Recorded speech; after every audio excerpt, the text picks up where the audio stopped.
Hey guys, and welcome back. It's Grant Broggi from the Strength Coach, and today I want to talk about what to do when your gym is closed. If you like the video, like and subscribe to the channel. As a lot of you know, I live in the upstate of South Carolina, and recently we've had a big hurricane come through, and so we've seen the questions that we've seen before. It reminds me of 2020 when they tried to shut everything down on the West Coast. What do I do when I can't get to my gym? But before we talk about natural disasters, the causes of them, politics and government and what they're doing for you, let's focus on the basics here. Literally, if your gym is closed, what should you do? Well, first of all, I hate to state the obvious, but if you haven't gone to www.strength.co and bought yourself a home gym, you're doing it wrong. You should have a setup in your garage. You should have something in your basement. I mean, you need to be independent. You need strength for life. A barbell, it's a life-saving device. Keep it with your water and your canned beans.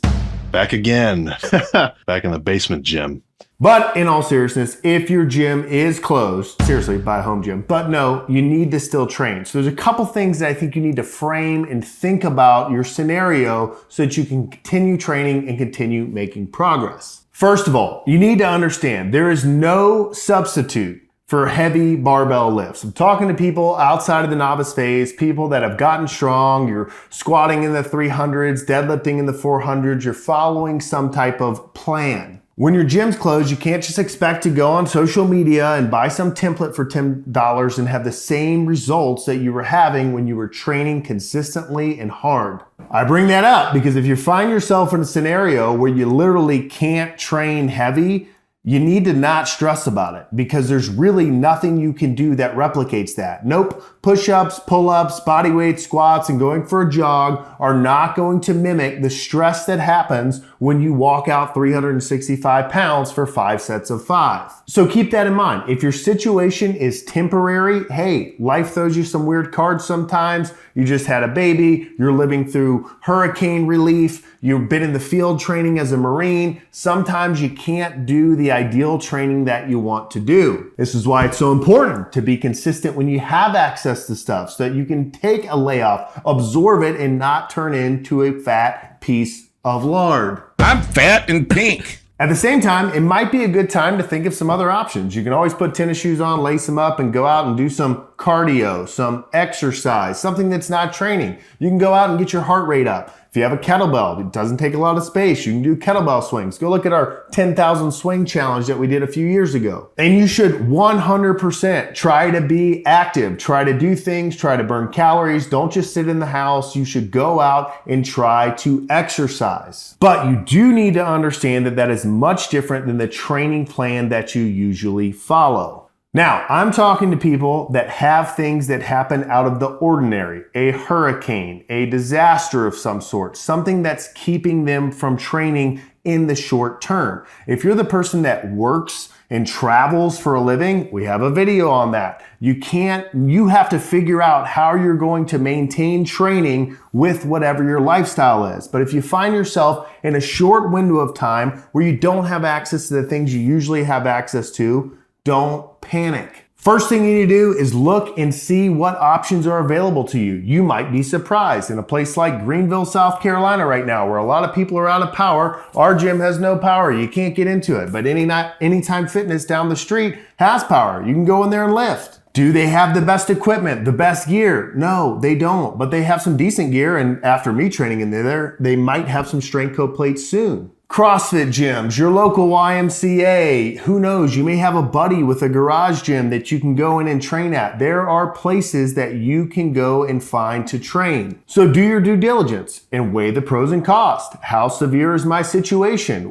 How long is it gonna be? How long will it be before I go without training again? Do I have a competition coming up? Is the thing that I'm experiencing literally life-threatening and disastrous? But I get it, for your own mental health, you may say, hey, I need to go to the gym. It's important for me. It's important to keep my sanity. So look and see what's around, and you might be surprised the places that you wouldn't necessarily expect that have barbells and plates for you to get some type of training in. Which brings me to my second point. If you find yourself making do and training in a space that you don't usually train in, and you're not in the same environment, you don't have good plates, the plates are made in China, they weigh less, you don't have the correct shoes, you don't have your belt, you don't have your chalk, you don't have your favorite playlist. then realize that getting something done is important. That is what you're there for. You're there to work hard. Heavy sets of 5 are your friend. Is it different than the training program you were following? Is it a different percentage? Are you not able to microload your press? Yes, probably all of those things are true,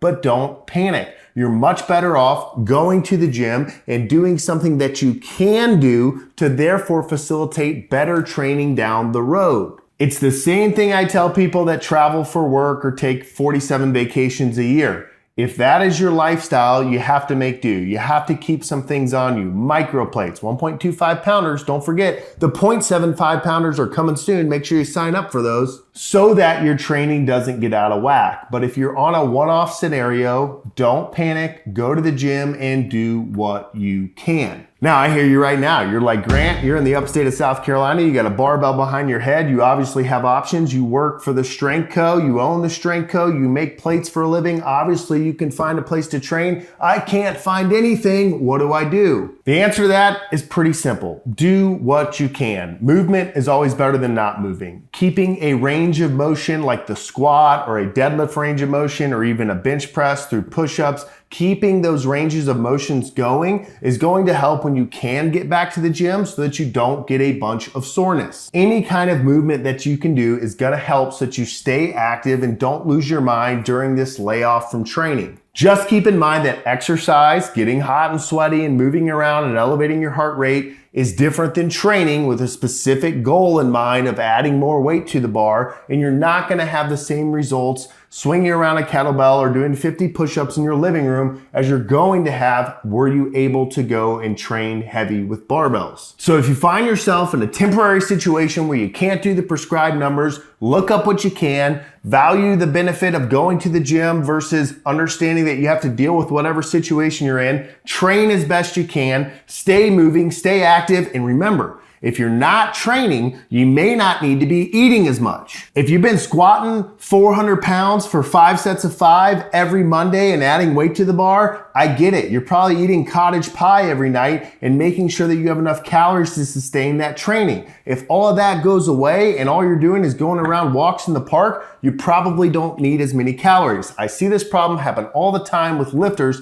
that are training hard. All of a sudden they remove the lifting, maybe because it's some type of disaster, or maybe it's just they stopped lifting, but they keep the caloric intake the same. Remember, the intake needs to somewhat match the output or you're going to have weight gain. Like morbidly obese, wadly fat. So, if you don't have a gym, build one. Duh. No, but seriously, get a barbell so you can at least do something. A barbell and some plates can go a long way for your sanity and your peace of mind and your training. Hope this video helps. If it does, like and subscribe to the channel. We'll see you next time.